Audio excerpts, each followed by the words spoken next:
Welcome, hoş geldiniz. Welcome to the Turkish Airlines Series, where we uncover transformative power of travel and storytelling. And we're blessed to have one such magician with us today. So picture this. Tristan Zhou standing on a rooftop in Tokyo, camera in his unwavering hand, as the city's neon lights flicker to life, a single shot capturing the heartbeat of a metropolis. This is the magic he brings to life, and today we're going to dive into and uncover his journey. Tristan is a photographer and a filmmaker whose cinematic storytelling blends the vibrant energy of urban cities with the tranquil beauty of natural landscapes. Raised across Tokyo, Shanghai, and San Francisco, he brings a multicultural perspective to his craft. Today, we'll dive into the joys and challenges of life on the road, explore the art of visual storytelling, and learn how Turkish Airlines connects creators like Tristan to the world's most captivating destinations. Tristan, welcome to the series. Welcome to Istanbul. Yeah. Hoş geldiniz. In Turkey, hoş geldiniz. It means welcome. How should I reply to that? You say hoş bulduk. Hoş bulduk. No problem. Welcome. So we are thrilled to have you here. And I guess the first question, obvious question to ask is, what inspired you to pursue photography and filmmaking? Yeah, so I grew up really liking visual art when I was very young, and I was my mom told me, I kind of forgot this part of my life, but my mom was telling me when I was very young, I always picked up the camera and shoot around. And by accident, I actually won an award, which my mom submitted. So that kind of inspired me to pursue this as a career. And when I was a kid, when I was around high school, I played a bunch of video games, and then I wanted to make videos about me playing the video game. So I started, learning about video editing, and then I fell in love with that. So I wanted to be a filmmaker. So I went to film school, and I learned how to use my camera, how to film, how to take photos, and naturally I started doing that. So you've always looked at life through a lens. Yeah. You've always had a piece of hardware between you and the perspective. So how do you know what's a captivating scene and what's just another scene? Yeah. So I think I developed this eye that, I always see. When I see something, I will always try to, see it through my lens.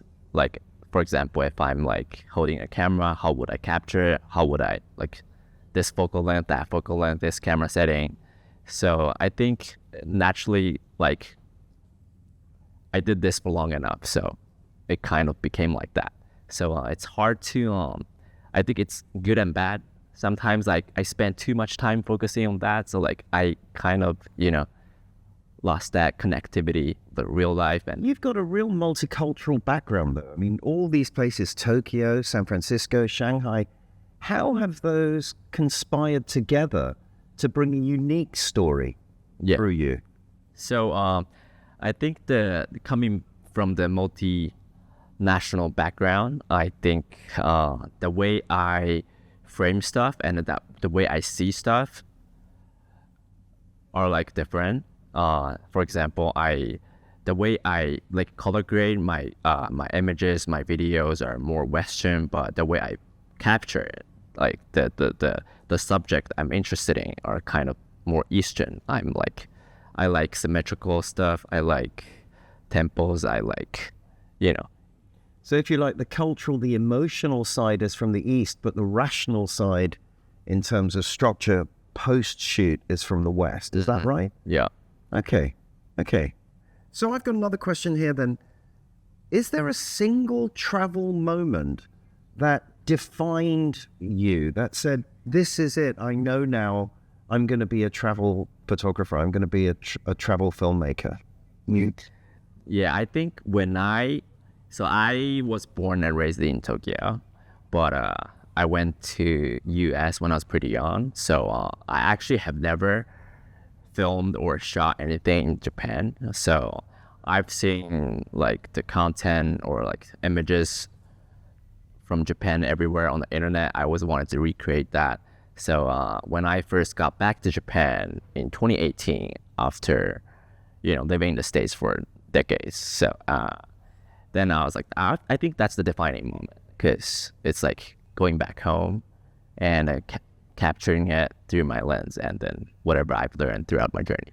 So where is home for you? I mean, is it San Francisco? Is it China? Is it Japan? Where is it? That's a very tough question, because I've always had this, because I can't find my root, because my parents are Chinese, but I was born in Japan. I went to the US.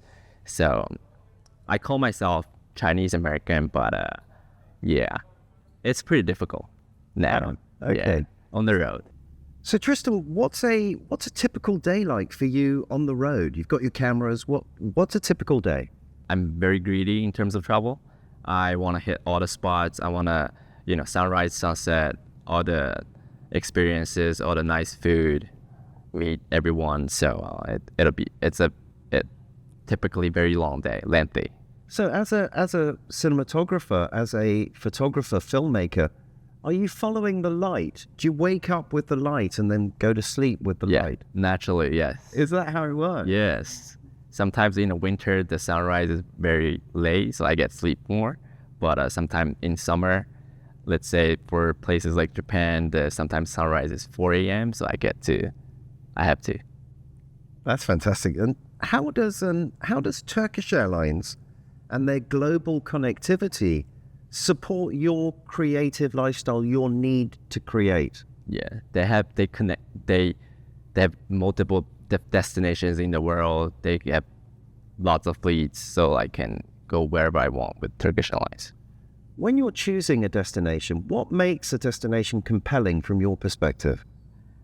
I tend to try to find the hidden gems, that places I've never been to, the experiences I've never had.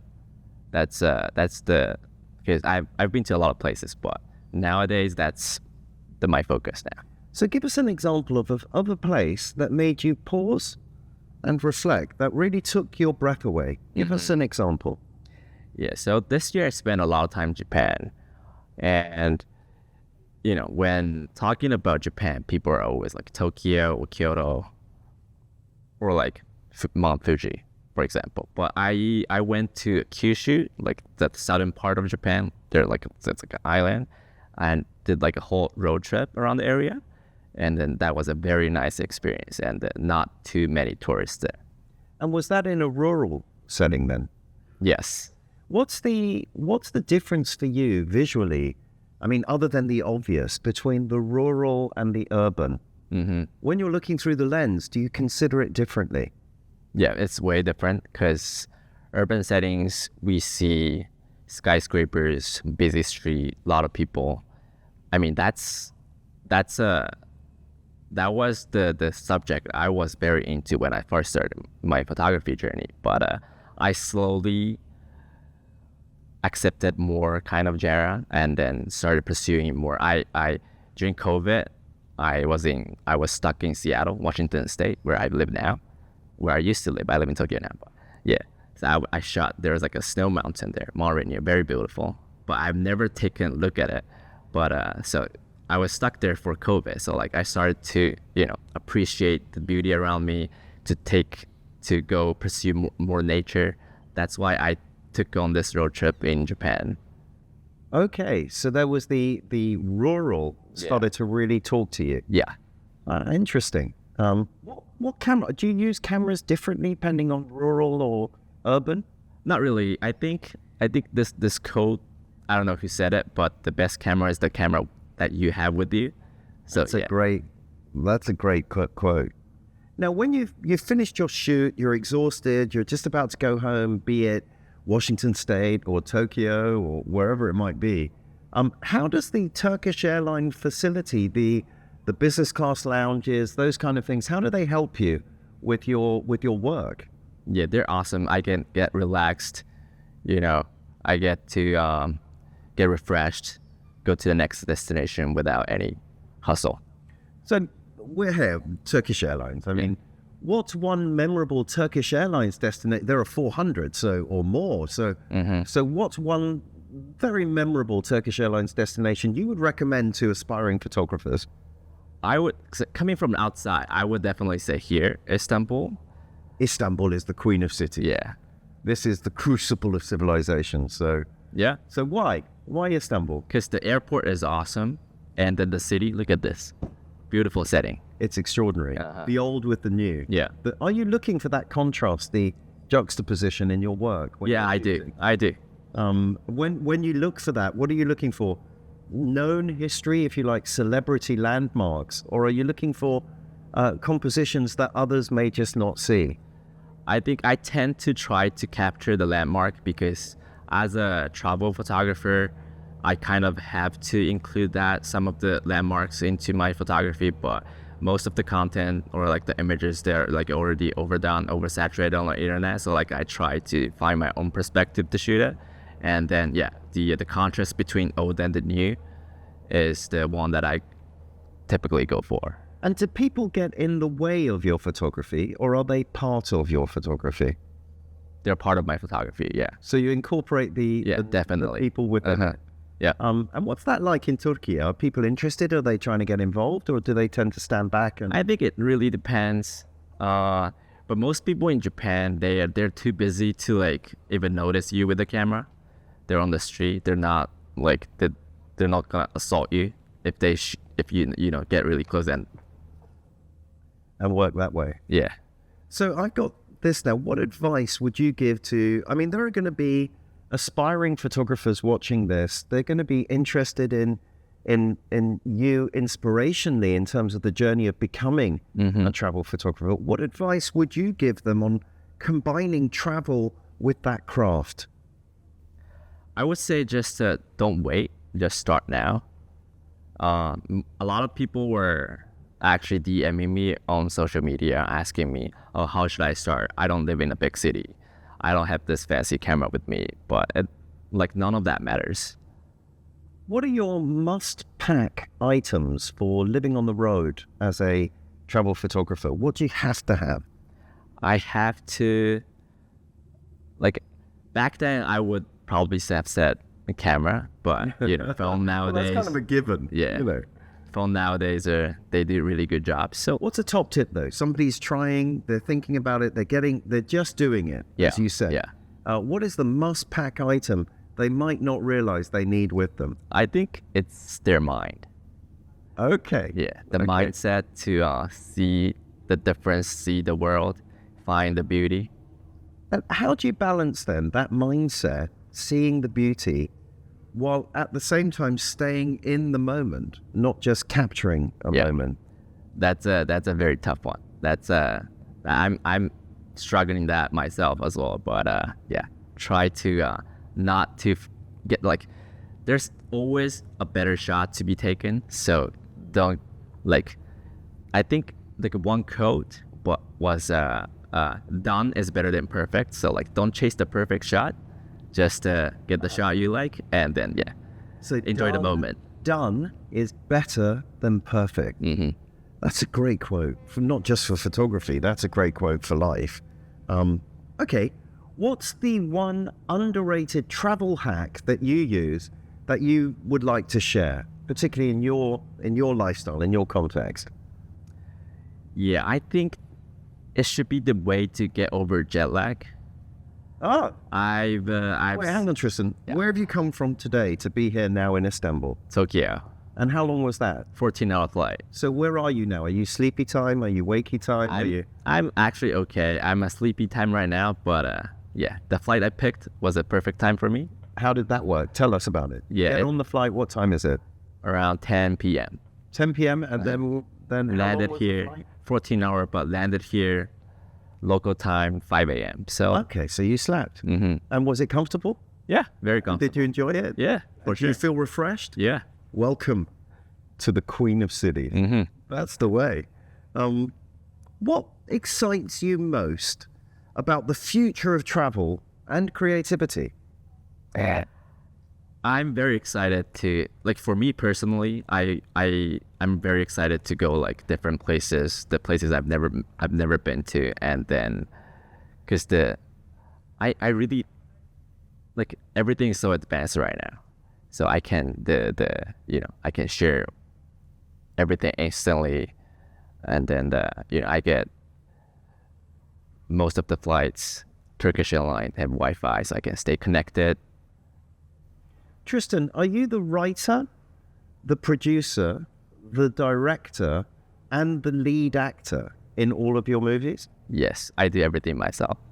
So what advice then would you give to aspiring travelers and creators, bearing in mind the way in which you look through a lens?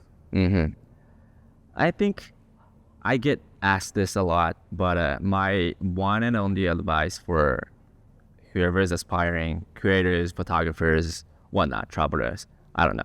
But yeah, just do it. Just do it. Don't overthink it. And Tristan, you've been here now in Istanbul a while. You've been here before. What's the single most compelling, alluring, magnetic story about Turkey, about Istanbul that you love? I love the culture. I love the richness of the culture. I love the sea. I love the mosque. I love pretty much everything here. It is a beautiful place. Oh. What about the people? How much interaction have you had here with Turkish people? Actually, not much, because I went straight to the Tristan, you got to meet Turkish people. You got to get out there. Turkish people are the best thing about Turkey. Oh, but yes, they're very nice. Yeah. So there are lots of cats. I'm a very cat person. So I was taking picture of the cats on the street, and then Turkish person was, getting cats' attention for me to take pictures. Oh, that's very good. That was very nice. But how did they get the attention? They were like, I calling them. Perfect. Okay. How many times before have you been to Turkey? First time ever. Is this the first time? Uh-huh. Well, of course you don't know that many people. Uh-huh. Well, Tristan, my advice is get out there, meet these people. Yeah. Because they're the most fantastic people. When you're thinking about photography then, when you're looking at the frame, how much does the frame influence the picture? Very much. Talk me through that. For me now, the photography or videography is all about the framing and lighting. So framing is one of the most crucial aspect of it. Well, so for example, if you're shooting, it's going to be on Instagram. Uh-huh. Would you consider that differently to if you were doing something for Snapchat or TikTok or? Yeah, I consider the form factor, let's say vertical. I don't like, if it's on social media, I don't shoot landscape. I always shoot like portrait style, like vertical. So that's one thing to be considered. And yeah. So when I frame it, I'll frame it vertically. Okay.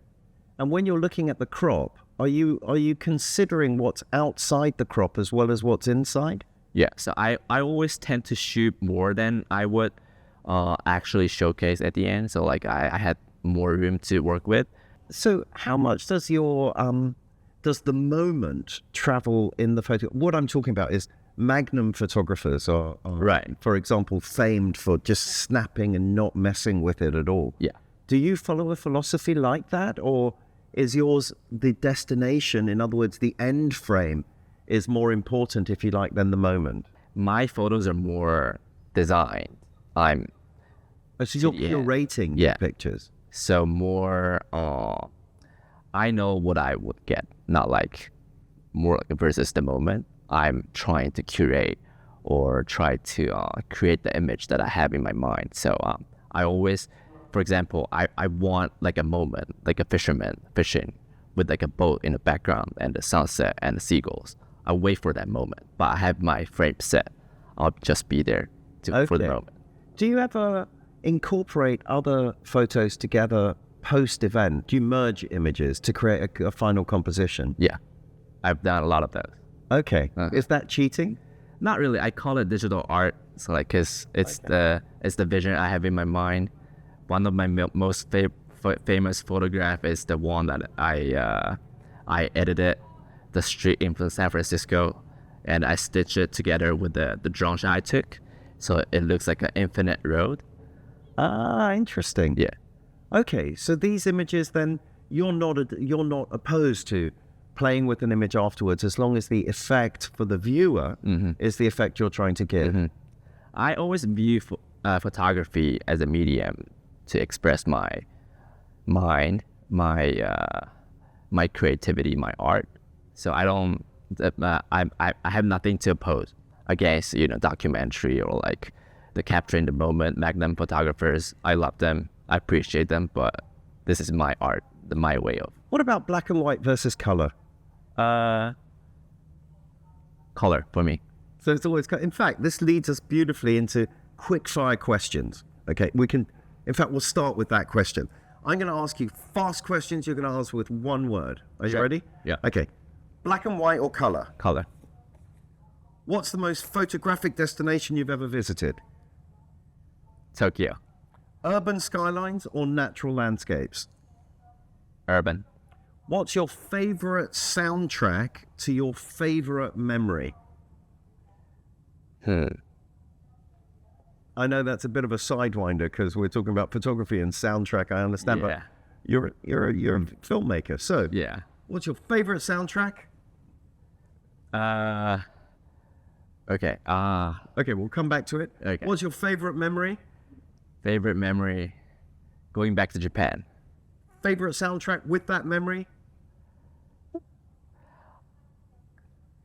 I forgot the name of the track. That's the beauty of photography. You can take the picture and you'll never forget it. Go on, help us. Favorite soundtrack. You got to come up with one. Yeah. Okay. One Summertime. Beautiful. Okay, now, if you could only shoot black and white, where would you go? New York. What's the strangest item in your travel kit? I don't think I have any. I thought you were going to share a super strange one because the anticipation was so great. Okay, no worries. The weirdest, not the strangest. Okay, the most unusual.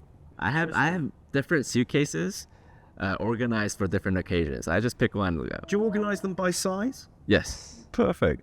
Perfect. What's your star sign? Virgo. Virgo. Perfect. Thank you. Tristan, thank you. Tristan, your stories remind us that travel isn't just about the places we go. It's about the connections we make and the stories we tell after visiting those places. So thank you for sharing your incredible thoughts and journey with us and the creative insights that you've left us with today. Your stories remind us how travel fuels inspiration, connection, and creativity. So to our listeners, we hope Tristan's adventures and creativity have inspired you to embrace the beauty of exploration. Whether it's the vibrant skylines of Tokyo, the beaches of Antalya, or anywhere in between, there's a world of stories waiting for you to be captured. And remember, with Turkish Airlines, flying to more countries than any other airline, your next transformative journey is just a check-in away.